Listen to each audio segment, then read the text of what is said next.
1968. Francophones et Italiens s'affrontent jusque dans la rue sur la langue d'enseignement. La bataille de Saint-Léonard est la première crise linguistique à déchirer le Québec.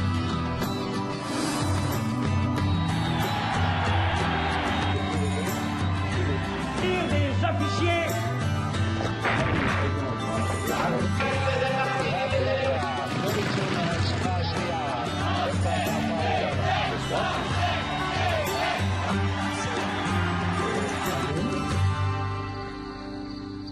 Ici Anne-Marie Dussault, bienvenue à Tout le monde en parlait.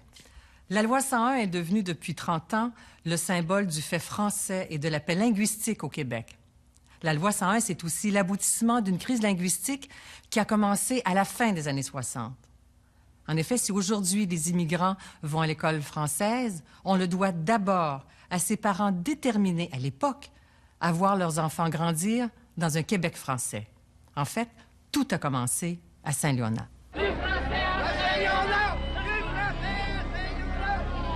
Dans les rues de Saint-Léonard en 68, les manifestants sont des parents. Ils exigent l'école française pour tous,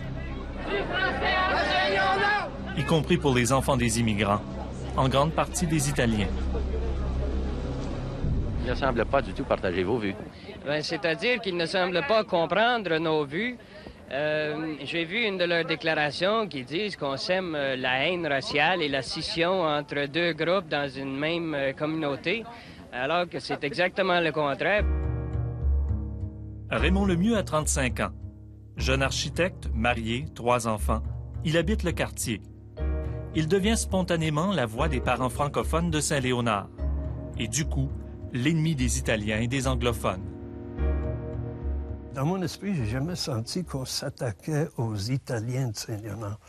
C'était, encore une fois, la puissante minorité anglophone qui tenait à ses privilèges. Dans les années 50 et 60, Montréal est une ville dominée par les Anglais. C'est la langue des affaires et du travail, la langue du patron. Si on voulait avoir un job, il fallait s'organiser pour parler anglais. OK, madame. Yeah. OK. Bye. Grazie. Bye. Arrivederci. C'est ça qu'on m'a dit. Do you speak English? Nicolas Chamara avait immigré d'Italie dans les années 50. Propriétaire du journal italien local, il devient vite leader des parents italiens de Saint-Léonard, avec Mario Barone. Si, ça c'est à Saint-Léonard. Ah, une des tableaux de ma construction. Mario Barone est déjà une personnalité à Saint-Léonard. Premier conseiller municipal italien, c'est un jeune constructeur ambitieux. Notre intérêt, c'était d'attirer les acheteurs à Saint-Léonard. Mais on ne pouvait pas attirer les acheteurs si on n'avait pas l'école. Si on n'avait pas l'école, les Italiens dans le temps, ils ne voulaient rien savoir, ils voulaient l'école anglaise. Puis c'était nous qu'on a convaincus que c'était le mieux d'aller à l'école bilingue. 5 ans plus tôt, les Italiens de Saint-Léonard avaient obtenu de leur commission scolaire des classes bilingues à l'intérieur des écoles françaises. Mais comme 70% des matières enseignées l'étaient en anglais, les francophones de Saint-Léonard craignaient que leur quartier s'anglicise. Bonjour, quel est ton nom, toi? Oh, my name is Nicky Guerrero. La seule façon de renverser l'anglicisation de leur quartier, c'est de mettre fin aux classes bilingues. Et je pense qu'il est temps que la population, comme on le constate aujourd'hui, se soulève et réagisse contre cette situation. Pour y arriver, les parents francophones font élire au printemps 68 2 commissaires, dont Jean Girard. Maintenant majoritaires, ils imposent un nouveau règlement qui fait du français la langue unique d'enseignement à la commission scolaire de Saint-Léonard. Nous allons, à partir du mois de septembre, la première année sera française pour tous les gens, tous les néo-canadiens. Et là, ça a déclenché toute une bagarre, non seulement à Saint-Léonard, mais à travers l'île de Montréal et plus loin encore. Est-ce que vous vous attendiez à ça? Pas aussi fort que ça.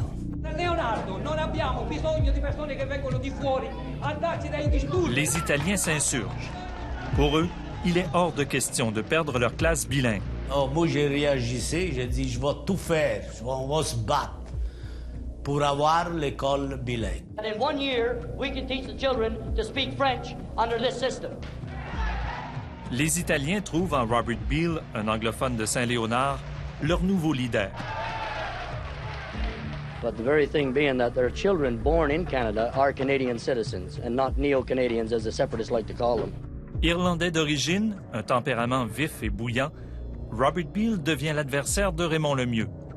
Lui-même à moitié irlandais, élevé en anglais, mais éduqué en français. L'élément anglais se sert de ces gens-là pour essayer de maintenir le peu de force qu'il a encore ici au Québec. C'est certain que ceux que ça a frappé de plein fouet, notre résolution, c'était la communauté anglophone du Grand Montréal. Ça ouvrait la porte à toute une évolution des choses qui, finalement, dérangerait toute la mode de vie anglophone à Montréal. Le nouveau règlement scolaire rend les réunions de parents de Saint-Léonard houleuses. Les camps se dressent, les chaises volent. Les chaises. Il y en a une qui m'a frappé alors que j'avais le dos tourné, qui m'a frappé sur la tête ici. Ça m'a jeté par terre. Je me souviens que le policier de Saint-Léonard qui m'a amené à l'hôpital, il me dit, le plus proche, c'est à Santa-Cabrini. Ben, j'ai dit, ça serait peut-être mieux Maisonneuve dans les circonstances.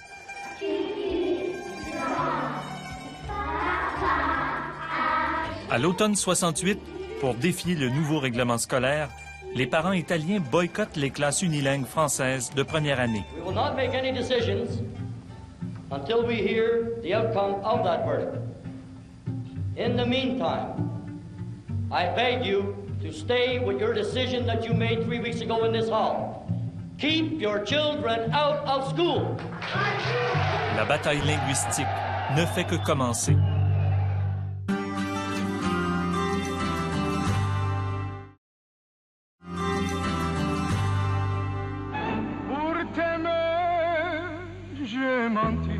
En 1968, le cœur des jeunes filles francophones bat au rythme de Tony Massarelli. Italiens et francophones étaient faits l'un pour l'autre. Ils étaient catholiques et latins. Les mariages mixtes étaient fréquents.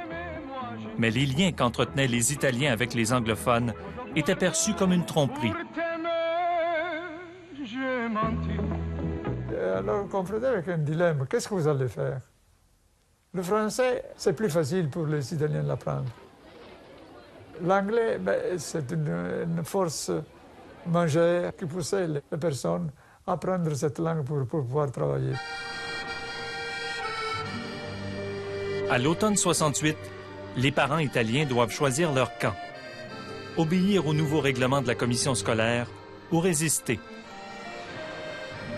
Et puis, on n'a pas envoyé les enfants à l'école française seulement. On a dit, nous, on va avoir l'école bilingue.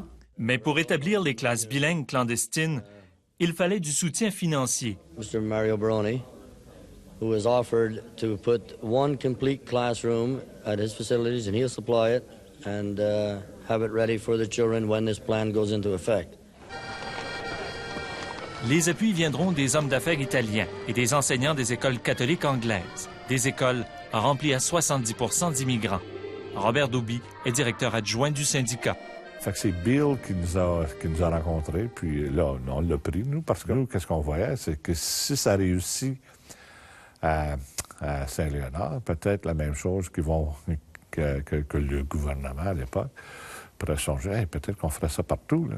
Pour vos enfants, vous aurez Et le plus étonnant, c'est que Dante Lupini, le numéro 2 des écoles catholiques anglaises, annonce en public que les classes seront gratuites. Je veux assurer les parents que le coût pour ces classes sera absolument rien parce qu'on nous a offert l'argent. Il y a plusieurs organisations et individus qui nous ont offert l'argent requis pour ces classes. Parce que c'est nous qui fournissions de l'argent. Ce sont eux qui ont fermé leurs yeux quand on allait emprunter des pupitres. C'est pas évident, là. Il y avait une vingtaine de duplex avec des classes clandestines. Ben, il faudrait qu'on les équipe. Ces classes illégales, et de moins en moins clandestines à cause des reportages télévisés, deviennent quasi intouchables par les autorités publiques. C'est devenu une cause célèbre au Canada. Pour une petite commission scolaire ou un ministère de la justice, ça devenait un petit peu plus difficile. Des professeurs à la retraite feront la classe à 200 enfants italiens pendant 1 an, dans ces écoles parallèles et improvisées. Je me souviens, j'avais des appels à peu près chaque jour à me prendre du papier de toilette. Des choses qu'on n'avait pas calculées, ça. Hein? Du savon, il n'y avait pas de Jean Coutu à l'époque non plus, je crois. À travers le groupe anglophone de Saint-Léonard, on s'est rendu compte qu'il y avait d'autres forces derrière. C'était vraiment tout l'establishment anglophone de Montréal qui était à cette époque-là encore très puissant. Dans les années 50 et 60, la majorité des immigrants qui débarquaient au Québec étaient italiens, la plupart unilingues italiens. Ils souhaitaient une éducation catholique, mais les écoles françaises les refusaient dans leur rang, prétextant qu'ils retardaient l'enseignement dans les classes des Canadiens français. Malheureusement, c'est un peu de notre faute. Ça a été répété ces jours-ci par le premier ministre, que peut-être les groupes français ne les ont pas suffisamment bien accueillis. Les Italiens n'ont pas d'autre choix que de se tourner vers les écoles catholiques anglaises.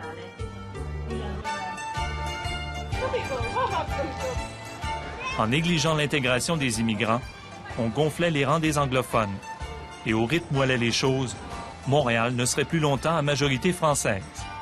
On en arrive à ce résultat que 90% dans la région de Montréal des enfants néo-québécois fréquentent l'école anglaise, alors que 10% seulement des enfants de néo-québécois fréquentent l'école française.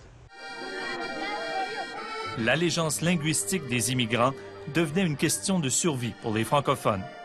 Les Italiens se retrouvaient malgré eux les otages d'une guerre linguistique. Comme oui, là, nous autres, on reste dans la province de Québec. Si je me vais en Ontario, ça veut dire que je sais quoi? 0.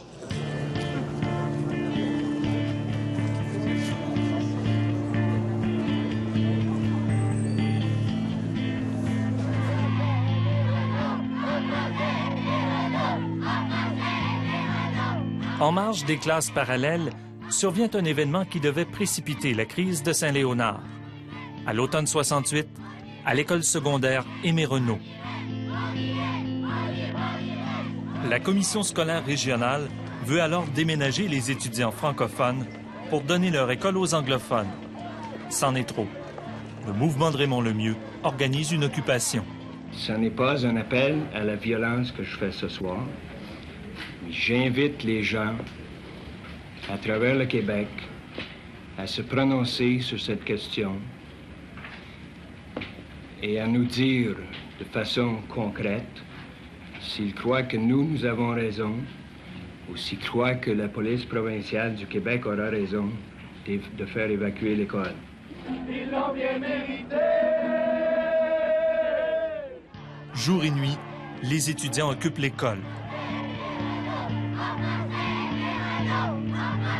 Parents, opposants et sympathisants sont dans la rue.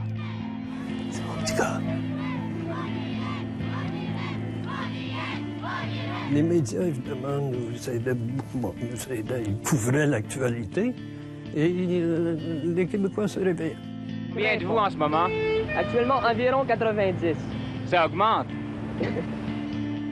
Ouais, les jeunes sont portés à exagérer un peu.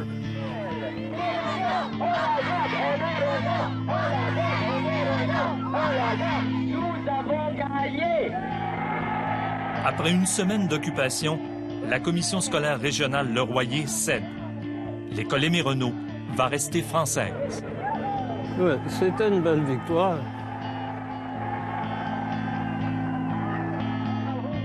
C'est certain que ça nous faisait connaître beaucoup plus. Là, ça dépassait le cadre de Montréal. C'est certain que ça a eu un impact. Ça a réjoui nos membres et ça les incitait à continuer, à aller plus loin. Puis au-delà de ça, sur la population du Québec, oui. Mais c'était pas fini. C'était pas fini.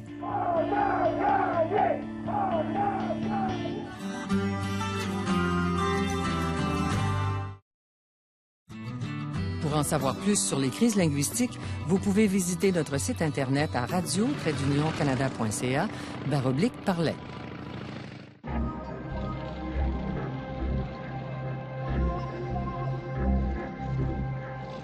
Je vous apporte le salut de la France.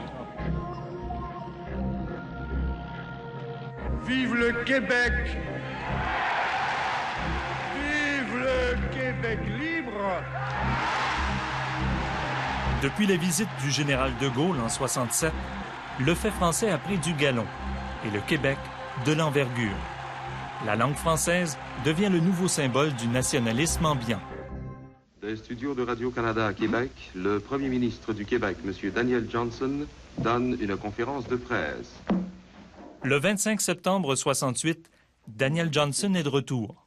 Il revient d'une longue convalescence qui l'a tenu éloigné de la crise de Saint-Léonard. Je vois que vous avez l'air en bonne forme, mais en bonne santé, ça me fait plaisir. Dangereusement bien, comme on a dit. Dangereusement bien. La question de Saint-Léonard est inéluctable. Pour le premier ministre, il est hors de question que de simples commissaires d'école dictent la langue nationale. Nous ne pouvons pas admettre que des droits aussi importants que ceux de la langue soient évidemment manipulés par une commission scolaire locale au gré ou au caprice d'une élection dans un quartier ou deux quartiers ou trois quartiers sur 5. Daniel Johnson d'Altaï, lui, il nous avait donné l'espoir, il dit, bon, on va voir comment on va régler ça avec une loi. Puis... M. Johnson avait dit que, oui, mais il y a des lois là-dessus, ça ne pourrait pas être maintenu, on va examiner les lois sur l'éducation. Mais en examinant ces lois-là, ils se sont rendus compte de ce que nous disions tout le temps, c'est que il n'y a rien dans la loi de l'instruction publique, et nulle part ailleurs dans les lois du Québec, qui empêchait que la langue d'enseignement soit le français pour tous. Moi, je parle anglais. Ma petite fille, je veux qu'elle apprenne l'anglais aussi. On n'est pas niaiser. Moi, je suis resté à Québec. Bon, je parle anglais. si on continue à Saint-Léonard, pas d'école anglaise, parce qu'on va arriver, on va tenter d'y niaiser, on va parler de Canadien français. On va aller mettre la frite, s'il vous plaît. La question est délicate et son potentiel explosif. Doit-on légiférer pour le cas unique de Saint-Léonard ou pour tout le Québec?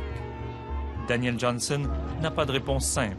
Yes, there will be a language policy in Quebec. What is the future of the English language in Quebec? Brighter than ever. Antonio Flamand est alors député de l'Union nationale. C'est un proche de Daniel Johnson. Il dit presque toujours tout et son contraire. Tant qu'il n'a pas pris une décision, et tant qu'il n'est pas sûr, et tant qu'il ne l'a pas vendu. Il y a des problèmes avec son caucus, puis il y a des problèmes avec son conseil de ministres. Et très fort. C'est que la question linguistique divise les députés au sein de l'Union nationale. Et Daniel Johnson est conscient que la crise de Saint-Léonard peut s'étendre à toute la province. Je le souhaitais. Et je le souhaitais très fort et on a fait des efforts dans ce sens-là. J'étais bien conscient qu'il fallait l'étendre ailleurs parce que l'étape qui s'en venait, c'était que le gouvernement, finalement, intervienne. Mais pour Daniel Johnson, la question est beaucoup plus complexe. La langue française, avant de s'imposer partout à l'école, doit d'abord s'imposer au travail. Nous serions stupides de dépenser 1 milliard par année pour instruire 1 250 000 francophones en français et ensuite ne pas prendre les moyens nécessaires pour qu'ils ne soient pas des citoyens de seconde zone dans leur propre province. Alors, vous l'avez entendu. Il était profondément convaincu de ça. Autre chose également, il n'aimait pas beaucoup les anglophones, émotivement. Mais il y a peut-être des raisons. Il avait jamais été pour lui.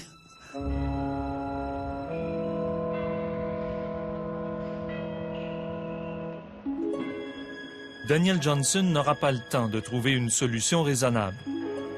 Au lendemain de cette conférence de presse, il meurt subitement. Et avec lui, la volonté patiente de trouver une solution acceptable au conflit linguistique. Au décès de M. Johnson, d'abord, comme chef politique, ça a été un choc pour tout le monde.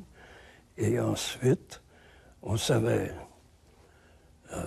qui le remplacerait, c'est-à-dire M. Jean-Jacques Bertrand. Mais par contre, on se doutait bien que M. Bertrand nous offrirait peut-être pas ce qu'on souhaiterait le moindrement dans ce qu'il préparait. Jean-Jacques Bertrand hérite d'une bombe à retardement. Et sa stratégie pour la désamorcer va au contraire déclencher une nouvelle crise. Pour la première fois, des dizaines de milliers de manifestants vont se masser devant l'Assemblée nationale du Québec pour défendre leur langue. 6 mois après l'éclatement de la crise à Saint-Léonard, rien n'est encore réglé. Les classes bilingues pour les jeunes Italiens sont toujours en place, les clans sont à couteau tiré, la marmite est sur le point de sauter, le gouvernement Bertrand n'a plus le choix, il doit légiférer. Sa solution, le Bill 63, une loi qui laisse le libre choix de la langue d'enseignement aux immigrants. Les francophones se sentent trahis. Le prochain épisode, le Bill 63, le détonateur d'une nouvelle crise linguistique.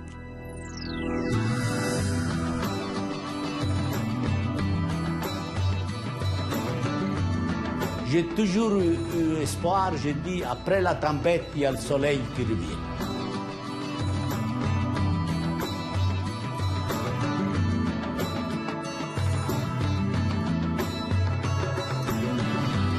C'est un sujet délicat, mais c'est un sujet que tous les pays ont eu à régler tôt ou tard dans leur histoire et qui définitivement n'était pas réglé au Québec.